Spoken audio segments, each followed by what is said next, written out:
안녕하세요. 혜림입니다. 오늘도 책을 한 권 소개해 드리도록 하겠습니다. 제목은 나는 천국을 보았다 입니다. 저자는 이분 알렉산더이고 김영사 출판사에서 나왔습니다. 저는 이 책을 7, 8년 전에 샀었는데 지금도 온라인 서점에서 여전히 판매되고 있습니다. 이 책은 뇌사 상태에서 죽음 너머의 세계를 체험한 이분 알렉산더 박사의 실제 기록입니다. 미국의 유명 신경외과 의사로서 이름을 떨치던 그가 어느 날 희귀한 뇌손상을 입고 혼수 상태에 빠집니다. 인간으로서 생각과 감정을 조절하는 뇌의 한 부분의 기능이 완전히 멈춘 상태였습니다. 그는 거의 죽은 상태였고 의사들은 생물학적 사망 판정을 내리려 하고 있었습니다.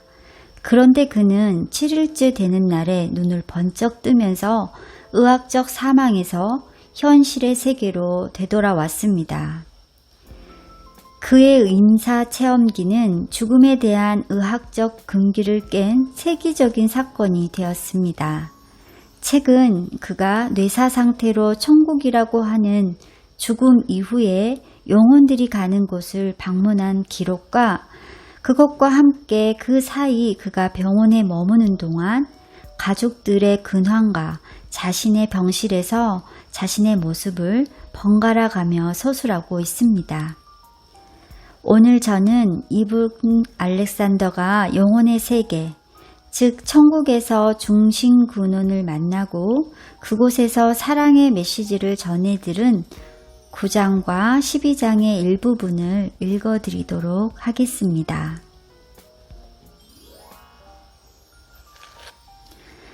중심근원을 만나다. 그러는 동안 나는 구름 속에 있었다. 검푸른 하늘 사이로 뭉게뭉게 피어오른 분홍색과 흰색의 큰 구름들이 선명하게 나타났다. 이 구름들보다 아주 한참이나 위에서는 희미하게 반짝이는 투명한 구체 모양의 존재들이 활 모양을 그리며 하늘을 가로질러 나르면서 그 뒤로 기다란 선을 남겼다. 새들인가? 천사들인가? 이들 단어는 내가 나중에 기억을 적어둘 때 떠오른 것들이다. 하지만 그 어떤 말로도 이들을 설명할 순 없다. 이들은 내가 지상에서 알았던 그 무엇과도 전혀 달랐다. 그들은 더 진보된 고차원의 존재들이었다. 거룩한 성가처럼 거대하게 울리는 사운드가 위쪽에서 들려왔다. 나는 혹시 날개 달린 존재들이 내는 소리인가 싶었다. 나중에 든 생각인데 이 존재들은 높이 날아오를 때 느끼는 희열이 무척이나 큰 나머지 이런 소리를 낼 수밖에 없었던 게 아니었을까? 이런 식으로 발산하지 않고서는 그 기쁨을 누릴 수 없었던 것은 아니었을까? 그런 생각을 했다. 그 사운드는 거의 물리적으로 만져지는 것만 같았다. 마치 내리는 비를 피부로 느낄 수는 있어도 그 비가 나를 젖게 하지는 않는 그런 느낌이었다. 그곳에서는 보는 작용과 듣는 작용이 별개로 분리되어 있지 않았다. 나는 저 위에 있는 재기 넘치는 존재들의 아름다운 은빛 몸을 들을 수 있었고 희열의 극치로 물결치는 그들의 노래를 볼 수 있었다. 그 세계에서는 무언가를 보거나 들을 때 이미 그것의 일부가 된 채로 어떤 신비로운 방식으로 그것과 하나가 되어 보고 듣는 것 같았다. 따뜻한 바람이 불어왔다. 마치 최고로 화창한 여름날에 바람이 나무 잎사귀들을 희롱하며 천상의 물처럼 부드럽게 흐르는 듯 했다. 신성한 산들바람이었다. 그것은 내 주변의 모든 것을 보다 높은 옥탑으로, 보다 높은 진동수로 바꿔주었다. 비록 그때 나는 아직 언어 기능, 즉, 적어도 우리가 지상에서 생각하는 그런 언어 기능이 미약한 상태였지만 무언의 의문들이 들기 시작했다.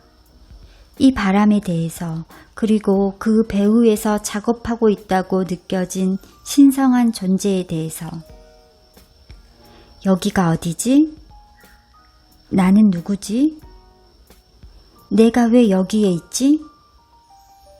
내가 질문을 내던질 때마다 마치 파도가 내게로 와 부서지면서 빛과 색채와 사랑과 아름다움이 한꺼번에 폭발하듯이 답은 즉각적으로 주어졌다. 이러한 폭발들이 단지 나를 압도함으로써 질문을 무마한 것은 결코 아니었다. 그러한 폭발들은 실제로 질문에 대한 답을 주었다. 하지만 언어를 넘어선 방식을 통해서였다. 생각들이 직접적으로 내게 들어왔다. 하지만 지상에서 경험하는 그런 생각들이 아니었다. 애매하고 실체가 없거나 추상적인 것이 아니었다. 이 생각들은 명확하고 즉각적인 것이어서 그 생각들을 받았을 때 내가 만일 지상에 있었다면 그 개념들을 온전히 이해할 때까지 여러 해가 걸렸겠지만 그 당시에 나는 힘들이지 않고도 즉시 이해할 수 있었다. 앞으로 계속 나아가자 나는 완전히 깜깜하고 무한하지만 여전히 한없이 편안하고 거대한 텅 빈 공간 속으로 들어가게 되었다. 칠흑같이 깜깜했는데도 동시에 빛이 넘쳐 흘렀다. 이 빛은 내 가까이에 있는 것 같은 황홀하도록 눈부신 구체에서 오는 듯했다. 앞에서 천사 같은 존재들이 불렀던 노래처럼 구체는 살아있는 듯 하면서도 고체같이 단단하기도 했다. 이상하게도 그때 처한 상황은 자궁 속의 태아가 존재하는 것과 유사했다. 태아는 말없이 영양을 공급해주는 태반과 더불어 자궁 속을 떠다니는데 태반이 연결해주는 어머니는 사방에 있으면서도 그 모습은 보이지 않는다. 여기서 어머니는 하느님, 창조주, 우주 만물을 있게 한 근원에 해당한다. 이 존재는 참으로 가까이에 있어서 나와 근원 사이에 일체의 틈이 없다고 느껴질 정도였다. 그러면서도 나는 창조주의 무한한 광대함과 그에 비해 내가 얼마나 하잘것없이 작은지를 느낄 수 있었다. 나는 하느님을 때때로 오음이라는 대명사로 지칭하려 한다. 내가 혼수 상태에서 깨어난 뒤에 쓴 글들에서 이 표현을 처음으로 사용했기 때문이다. 전지전등한 조건 없는 사랑의 하느님과 관련해서 내가 들었다고 기억한 소리가 옴이었는데 그 어떤 단어로도 사실상 표현하기 어려울 것이다. 구체가 내게 길동무를 해주고 있는 이유는 나와 옴 사이에 청정하게 광대한 공간이 가로놓여 있기 때문이라는 것을 곧 알게 되었다. 어찌 보면 완전히 이해하지 못했음에도 내가 확신할 수 있었던 것은 그 구체가 나를 둘러싼 이 엄청난 현존과의 사이에서 일종의 통역자 역할을 했다는 점이다. 그러니까 마치 나는 더 넓은 세상에 태어났는데 그 세상은 하나의 거대한 우주적 자궁 같았다. 그리고 구체는 이 과정에서 나를 안내해주고 있었다. 나중에 세상으로 되돌아왔을 때 나는 17세기의 기독교 시인인 헨리 본의 인용구에서 이곳에 대한 다소 비슷한 표현을 발견했다. 어떤 이들이 말하기를 하나님 안에는 깊지만 눈부신 어둠이 있다. 정확히 바로 그것이었다. 칠흑 같은 어둠인데도 빛으로 가득했다. 질문을 하면 답이 주어졌고 그것은 계속되었다. 우리가 아는 언어의 형식은 아니었지만 이 존재의 목소리는 따뜻했고 이상하게 들리겠지만 인격적이었다. 그 존재는 인간들을 이해하고 있었으며 우리가 지닌 특성들을 무한한 규모로 더욱더 많이 갖고 있었다.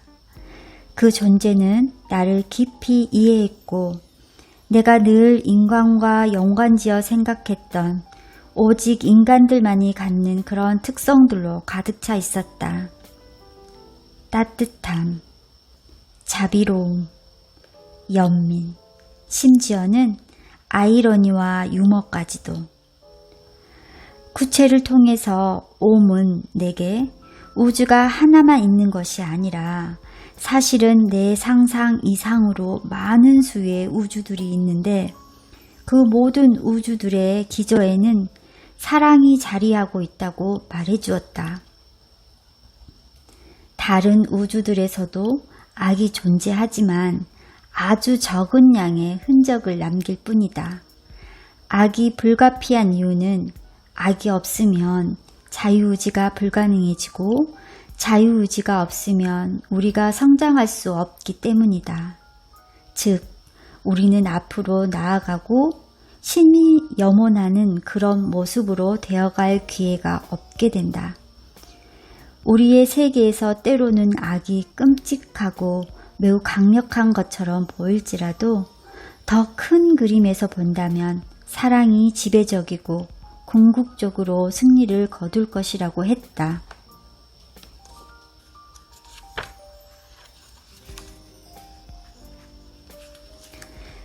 내 육체에서 벗어나 있던 동안에 나는 지렁이 시야의 세계에 속한 진창같이 어두운 지역에서부터 푸르게 빛나는 관문을 지나 중심군원의 신성한 어둠까지 이르기를 여러 번 왔다 갔다 했다. 몇 번을 그랬는지 정확히 말할 수 없다. 매번 중심군원에 도달할 때마다 나는 이전보다 더 깊이 들어갔고 말로 하는 것은 아니지만 말 이상으로 효과적인 그런 의사소통 방식으로 더 많은 것을 배울 수 있었다.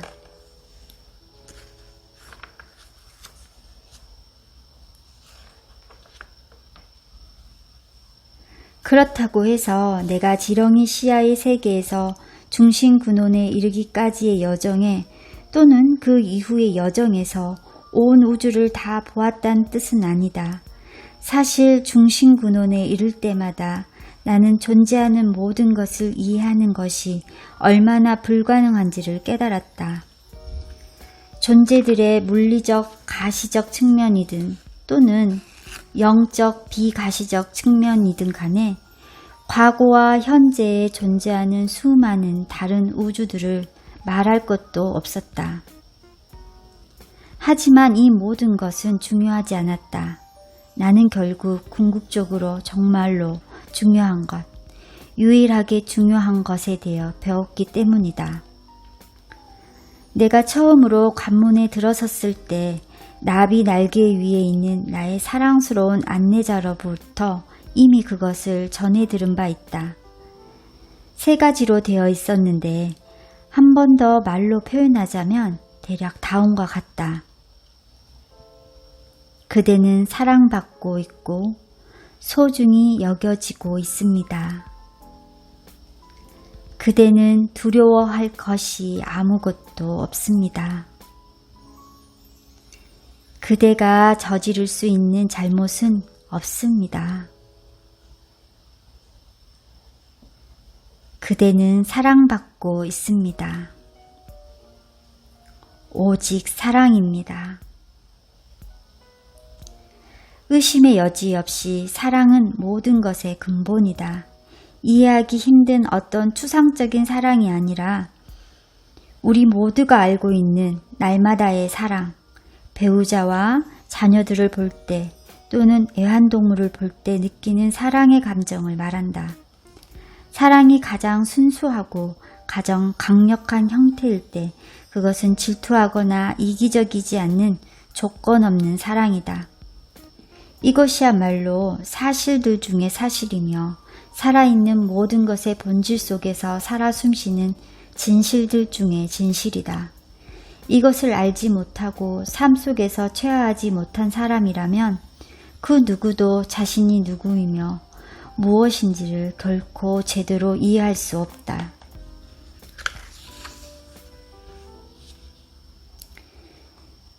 내 여정을 통해 체험한 조건 없는 사랑과 수용은 결단코 내가 할 수 있는 최고로 유일하게 중요한 발견이며 그곳에서 배운 다른 교훈들의 보따리를 풀어내기 위해서도 가장 핵심적인 내용이다.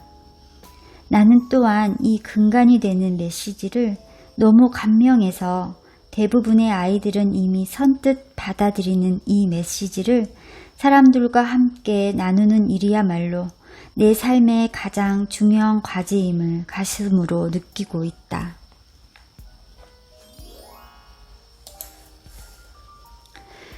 본문 내용은 여기까지입니다. 사실 저는 아주 어렸을 때 연탄가스를 마시고 죽을 뻔한 적이 있었습니다. 심장이 멎거나 뇌가 죽은 것은 아니니 엄밀히 따지면 사후체험은 아니에요. 하지만 그와 비슷한 경험을 했습니다.